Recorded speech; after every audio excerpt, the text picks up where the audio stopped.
రన్యాని సూత్రధారి బంగారం స్మగ్లింగ్ కేసులో కీలక అంశాలు డిఆర్ఐ విచారణలో హవాలా ఆర్థిక నేరాల గుట్టురట్టు స్నేహితుడు తరుణ్ రాజ్ తో కలిసి దుబాయ్ లో కంపెనీ స్థాపన విదేశాల నుంచి బంగారం దిగుమతి అక్కడి నుంచి భారత్ తరలింపుకు ప్రణాళిక ఏడాదిలో 27 సార్లు దుబాయ్ కు ట్రిప్లు ఎంత స్మగ్లింగ్ జరిగిందో డిఆర్ఐ ఆరా బంగారం స్మగ్లింగ్ లో రన్యారావుని విచారణ చేపట్టినప్పుడు నాకు అన్నోన్ కాల్స్ వచ్చాయి, వాళ్ళు బ్లాక్మెయిల్ చేశారు, దానివల్ల నేను ఏం చేయలేక వాళ్ళు చెప్పిందల్లా చేసుకుంటూ వచ్చాను అని చెప్పేసి చెప్పారు. ఇప్పుడు అంటే డిఆర్ఐ విచారణలో తెలియదు ఏంటి, అసలు సూత్రధారి రన్యారావే, అంటే ఆవిడే ఈ బంగారు స్మగ్లింగ్ లో కీలక పాత్రధారి. తన స్నేహితుడు తరుణ్ రాజ్ ఎవరైతే ఉన్నారో ఆయనతో కలిసి దుబాయ్ లో ఒక కంపెనీ కూడా స్థాపించిందంట. విదేశాల నుంచి బంగారు దిగుమతి చేసుకోవడం, అక్కడి నుంచి భారత్ కు తరలింపు చేయడము ఇలా చేస్తోంది. అసలు ఒక ఏడాదిలో 27 సార్లు దుబాయ్ కి ట్రిప్లు వేసిందంట.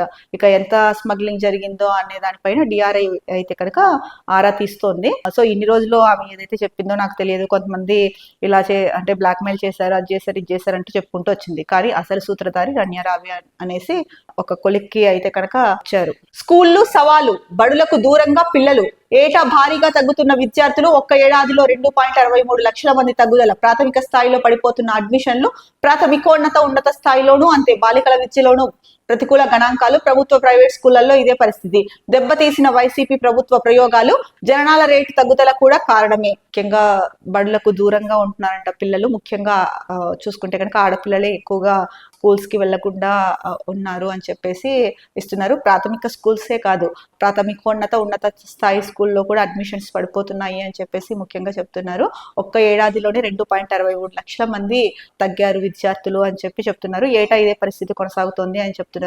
ముఖ్యంగా ఇక్కడ ఒక 10th క్లాస్ విద్యార్థినిది కూడా ఇచ్చారు. అంటే పరీక్ష హాల్లో కాదు, వలస వెళ్ళి పొలంలో అంటే పరీక్షలు రాయాల్సిన విద్యార్థిని మిర్చి కోతల్లో ఉంది అని చెప్పేసి ఒక ఫోటో కూడా ఇచ్చారు. మరి ఇప్పటికైనా అంటే ప్రభుత్వం ఇప్పుడైనా కూడా మరి దీనిపైన ఏం తీసుకుంటుంది చర్యలు అన్నది చూడాలి. అంటే పిల్లలు ఈ తగ్గుదల ఏదైతే ఉందో, అంటే స్కూళ్ళల్లో అడ్మిషన్ల సంఖ్య ఏదైతే తగ్గుదల ఉందో దాన్ని నివారించి మళ్ళీ పిల్లల్లో ప్రాథమిక అలాగే ప్రాథమికోన్నత ఉన్నత స్థాయి స్కూల్స్ లో అడ్మిషన్స్ పెంచడానికి, పిల్లల్ని స్కూల్ కి రప్పించడానికి ఏం చర్యలు తీసుకోవాలని అన్నదైతే కనుక ప్రభుత్వం ఆలోచించి పిల్లల్ని స్కూల్ కి తీసుకురావాల్సిన అవసరం అయితే ఎంతైనా ఉంది. ఇక పీఠం వెనుక మోసం, శారదా పీఠంలో భారీ ఆక్రమణలు. జగన్ హయాంలో 270 కోట్ల విలువైన భూముల కేటాయింపు, అక్కడ వాణిజ్య అవసరాలకు అనుమతి. అయినా తీరని పీఠం భూదాహం, చుట్టూ ఉన్న ప్రభుత్వ భూమి ఆక్రమణ, రోడ్డు భూమిని వదలకుండా నిర్మాణాలు. అప్పట్లోనే సర్వేకు రెవెన్యూ ప్రయత్నాలు అడ్డుకున్న నాటి సీఎంఓ పెద్దలు. కూటమి ప్రభుత్వంలోనూ పీఠం దౌర్జన్యం, అధికారులు లోపలికి వెళ్లకుండా అడ్డగింత.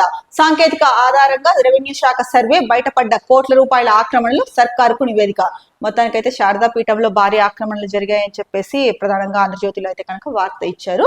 సుమారు జగన్ హయాంలో అయితే 270 కోట్ల రూపాయలు విలువైన భూములు కేటాయించారు ఈ శారదా పీఠంకి అని అయితే కనుక చెప్తున్నారు.